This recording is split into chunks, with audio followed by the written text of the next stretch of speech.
Could it be flip season for the Texas Longhorns? We're going to discuss that today, Cody. Obviously, we're starting to get with all the, all the just crazy, maniacal, just everything going on right now with the playoff scenarios and Texas. They got to win the football games to get in, and can they still make an SEC title run? And is the offense going to look as good as they did versus Vanderbilt against Georgia and all the rest of this stuff? Right, we're thick in the middle of November of college football. Man, it's the best time of the year, but it's also a time where we're starting to we're starting to come up on National Signing Day, and Texas has a I guess what this class needs to get, the 2026 class needs to get filled out. And so there are a couple things happening with these flips that we wanted to talk about and discuss. Also, we have the college football playoff ranking show that's going to be on here in about an hour and a half. We'll talk a little bit about what we expect to see from that and any possible changes. First, let's thank our great sponsor, the Man Eye Institute. See life better at the Man Eye Institute. Give them a phone call today, 1-844-WOW-2020, 844-WOW-2020. Our presenting sponsor is, of course, the Man Eye Institute. See life better, 1-844-WOW-2020. And also, another quick reminder, the Alpha Seasoning, it is on sale. We have a new shipment in. You guys, thanks so much to everybody who's ordered it and everybody who's sent us messages about how much they love it. We love it too. It's the most delicious seasoning there is out there on the market. You can find it at Hudson's Meat Market on Congress. You can also find it at the Hudson's Meat Market in Marble Falls, as well as, of course, at our good friends Texas Beef Traders, where you can always get 10% off when you tell them that Orange Blood sent you. Make sure you get the best, most fresh beef, local farms, great people. Go see Darren. Let him cook you up some food. Go say what's up. Texas Beef Traders right there in Lakeway off of Loman's Crossing in 620. Where we will be next Friday. Where we'll be next Friday, of course. And you can pick up, if you don't want to go to alphaseasoning.com, you can go pick some up there. And you can come say hello to us for a live show. I guess I totally forgot about that.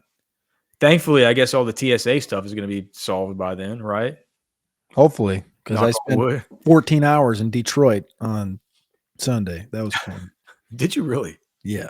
Golly. That was my layover from Las Vegas to Charleston was Detroit. And it was snowing, which made it even worse. Not the best airport to be stuck in. Nope. But not the worst.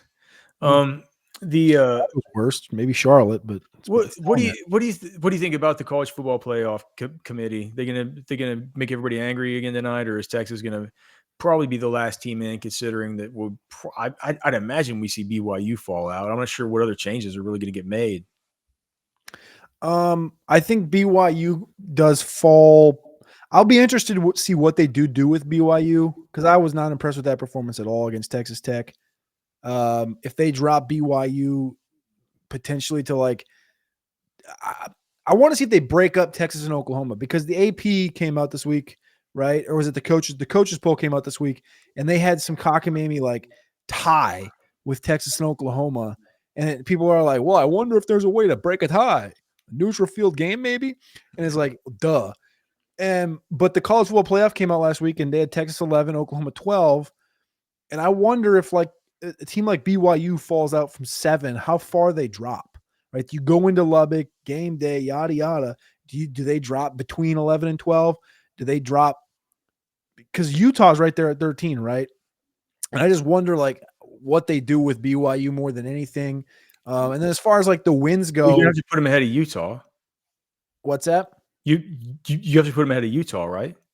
Yeah, they beat Utah. So Utah was at 13. So I think, so Utah was at 13, Oklahoma's at 12.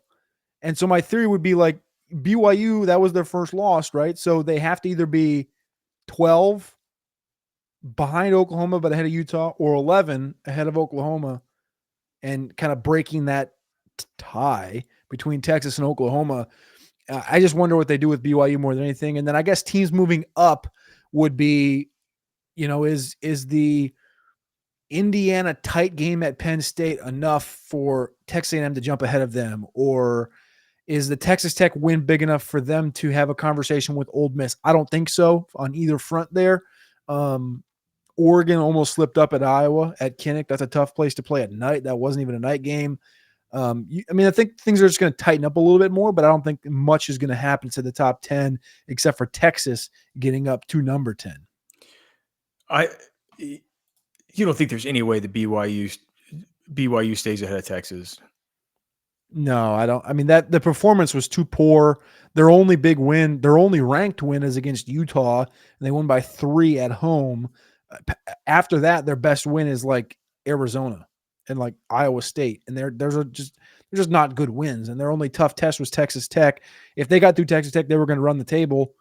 And I mean, they're But fugazi, but man. you but but you were I saying think that something earlier about them being possibly a spacer between Texas and Oklahoma. How could they justify putting them ahead of Oklahoma but not Texas? because Texas beat Oklahoma.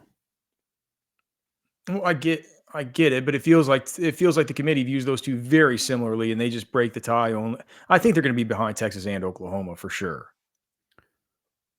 Oh, I mean, Oklahoma's got a win at Tennessee this 2 weeks ago, right? So against Michigan, against Auburn, they got 3 ranked wins. That's something that BYU can't say. All right, something that Texas can't say is that they are 100% set right now on their 2026 recruiting class. Obviously, some moves to still left to be made. And Jason Sukamel in his 3-2-1 column at Orange Bloods wrote about the perfect ending for this year's recruiting cycle as far as high school recruiting. And we know that there's going to be more to it than just high school recruiting. There's also the whole portal element and all the rest. But he mentioned that this would be the way. He said that this would be the perfect ending that's like a realistic ending and not like a pipe dream. And he talked about how Texas uh, they could still get Jalen Lott, the wide receiver. Um, it said that he said Texas went to his game last week, but he said that Lott hasn't exactly been beating down the door to get to Austin. There's Briston Martinez. There's actually a couple of LSU commitments here. The offensive lineman we talked about last week, Briston Martinez. Um, he'll be back on an official visit in a couple of weeks. So you never know what's going to happen there, especially with the coaching and just this instability within the athletic program currently. That's going to be a tough thing for LSU to navigate. There's also the defensive lineman from Edna Carr, Richard Anderson. He's an LSU committed there alongside was it Lamar Brown who Texas was after, and A&M and LSU. So he's there, but apparently. Jason has a feeling that maybe that could be something where it could be a replacement for Dylan Berryman. Um, Edge, Jamarian Carlton from up there is he Temple? Yep. So Jamarian Carlton from up there in Temple, who's committed to Baylor. Um, and then a couple other guys that I'm not familiar with at all. A linebacker, Karen Maycock, who's a Florida State commit. He took an official visit. I have not watched him yet. I'm not really sure. I guess Texas could use an inside linebacker in this cycle, and then a few DBs who you'll just have to tell me about. Josiah Vilmail, Torrey Davis, or Haven Finney. Um, Apparently, they want to add more DBs, and those are the guys that Texas was considering. So, what do you think, Cody? I know it's Thanksgiving season, but is it also going to be a flip miss? It might be a flip miss. I mean, the thing about Lott that's interesting is that the Legend Bay thing came up last week. We talked about Legend Bay, quarterback, running back, receiver way. He's just an overall athlete, right? And he flipped from Tennessee to Ohio State over the weekend. And when we talked about him last week, it was like Ohio State and Texas are pushing, and he just made the flip. And I'm like, it's November 11th. I don't think he's going to flip again. Is he? I doubt it. So it seems like Texas kind of showed their hand, offering him like, hey, we think we need to add a weapon to this class, which I think is interesting.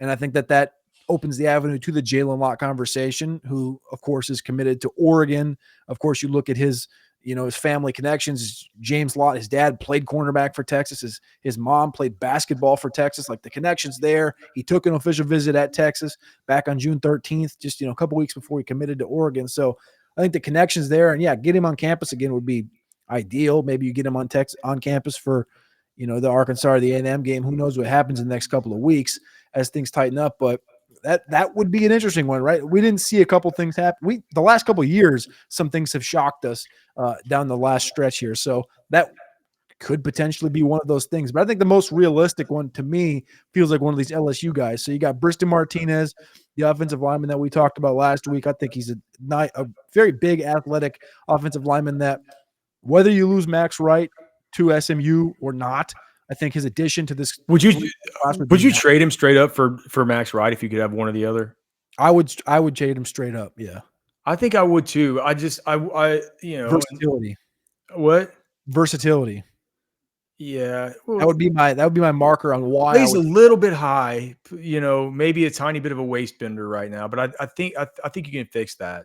It looks Yeah. like he's got pretty. It feels like that can lead to balance issues, but it feels to me like his natural state is of a balanced player with pretty good feet, right? It's like it takes him getting overextended to be unbalanced, whereas opposed to some of these guys, they look naturally, just when they're that tall, they just look unwieldy. He doesn't look like that, but obviously, anytime you have just the torso that's that long, you can end up unbalanced if you get overextended.